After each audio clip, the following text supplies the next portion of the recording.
Troy, please. Coach, it was a slow start for the second straight game, and they up here, Coach, and they kind of jumped out on you. Any reason for the slow start? I don't think we had them ready to play. You know, their pressure and their length, you know, obviously was the key element in the game the first 25 minutes, and we didn't do a good job of understanding that or playing to that. You know, we had one good possession the first half, and it happened in the first 10 seconds of the game. So there wasn't too many positives to take from it. It's amazing that we were still in the game as poorly as we played. But you know, we did hang in there second half, cut it to 2, and then of course Mark and Gray made 2 big shots that kind of sustained that tie. But yeah, they were much better than us and much more athletic and certainly played with purpose. I thought they were really good today. Is that length primarily responsible for the turnovers, or was that you guys? I think it was probably a combination of them being good and us not being good. I don't know that I could give them 100% credit, but that's what happens in sports when the other team is doing things to hurt you, and then you don't attack it well, then they guard you the same way, and a lot of times you just throw it to them because of just not being as prepared or as ready. So I think it was a combination of both. I would err on the side of giving them more credit, because if I say we just sucked, that would take credit from them, but we did suck. But it was a large part due to them. Bill, from an offensive standpoint, from Mizzou in the first half, what did you see out of Tamar Bates? Plays great. Tamar's the best player in the game, hands down. So we couldn't guard him. You know, he went around us and he played to his size, and we started small, and they made us look slow that first half for sure. And I thought that he was the best player in the game. You know, he scores at all 3 levels, and he did a really nice job. Bill, I think they took a timeout late in the game to let you guys get safely off the court, if I'm correct. Has that ever happened to you before, and is that something new? You know, we've been court stormed on a lot. With the timeout? Usually I'm the one that calls the timeout and just tells the guy to stay on the sidelines, but that was a classy move by his. I mean, let's just call it like it is. That was a class move, and because somebody could have got hurt, because that was a real court storm. I mean, Mizzou played great today, but that court storm may have been even better than Mizzou played. That was a big time court storm, and I was glad he did that, because that gave us a chance to get to the side. That was a class move. Diggy and KJ were talking about the process of finding an identity for this team. Where do you think you guys are at and trying to establish what that is? Well, I thought, you know, after the Duke game, I thought we were closer to establishing an identity. Then, you know, we played really well the next game against Furman, who's got a good team, and really looked good. But this last week we haven't been any good at all the last 5 days. So I don't know. I don't know that we're close to finding identity yet. Because who are we? Are we a skilled team? Are we an athletic team? Are we an execution team? What do we really hang our hat on? Are we a toughness team? Or do we make people play bad?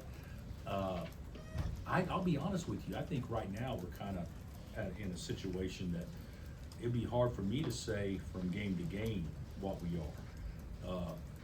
Now that doesn't mean we can't do any of those things in any particular game, but you know, you would think a college football team that allows, you know, 10 first downs a game or doesn't allow a 100-yard rusher all season long, you would think going into the next game they could bank on that still being the case.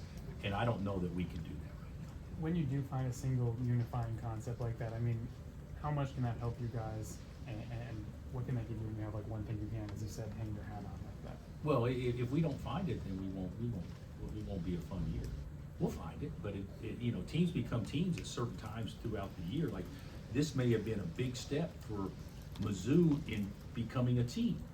I don't know that for a fact because I'm not in the practices, But I know with us, we're gonna go through ebbs and flows the whole time until we actually, become a team. And at this point in time, we have not yet, because in order to be a team, you have to have an identity. Along those same lines, where are you at with your fifth starter? Is that still in flux? Oh, God, yeah.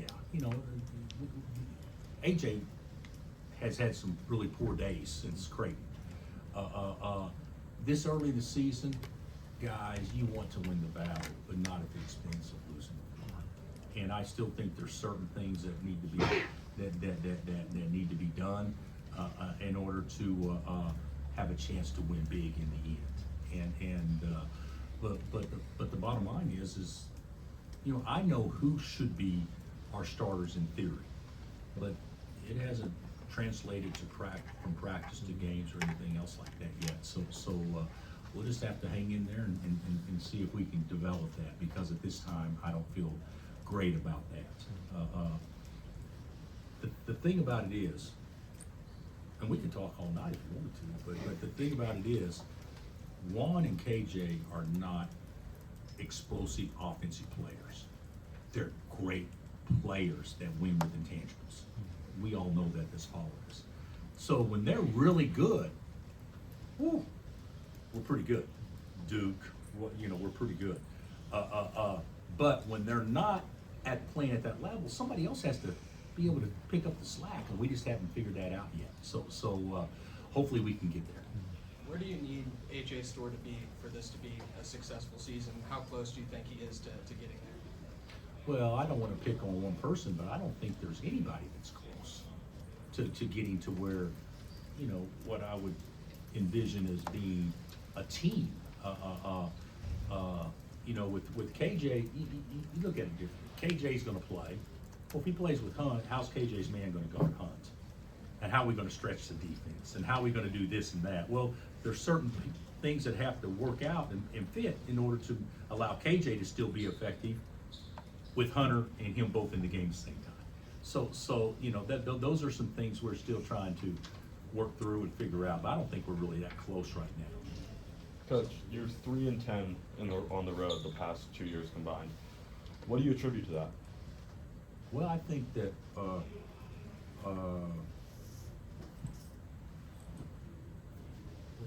last year, I'm not sure we were better than the people we played on the road. This year, I don't think we were better than the two teams we just played on the road. I think on those particular days, those two teams were better than us. I'd say that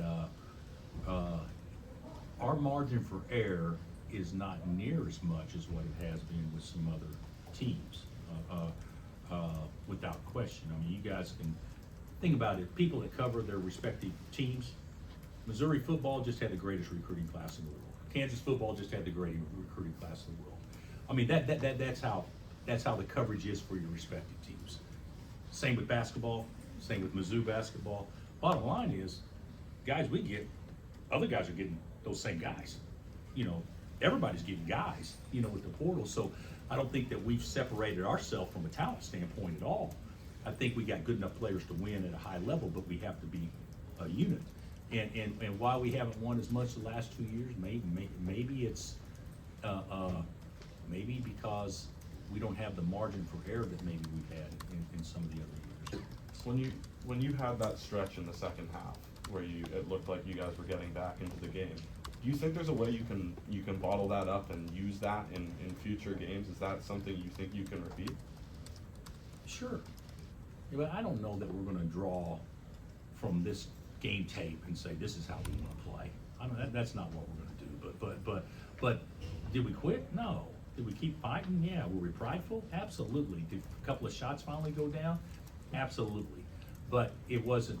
It just goes to show you, when you play away from home, you can't afford to dig yourself into a hole like that, because the comeback almost has to be flawless. And then if it's not flawless, 2 possessions, you go from getting it back to 2, and now it's 7. It's like, damn. So that's why we got to be so much better. All right, Coach, thank you. Thank you. Thanks, Coach.